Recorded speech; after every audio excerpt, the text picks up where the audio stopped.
বর্জ্য সংগ্রহকারীদের প্রথমবারের মতো স্বাস্থ্য সুরক্ষা সামগ্রী দিল Chattogram city corporation. Young power in social action ইপসার সহায়তায় সকালে নগরীর হালিশহর আনন্দবাজার ল্যান্ডফিলে এক অনুষ্ঠানে এসব সামগ্রী বিতরণ করা হয়, যার উদ্বোধন করেন city mayor doctor Shahadat Hossain.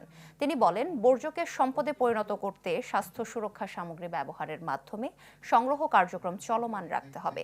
একই সাথে পরিবেশের সুরক্ষায় সবাইকে একযোগে কাজ করারও আহ্বান জানান তিনি।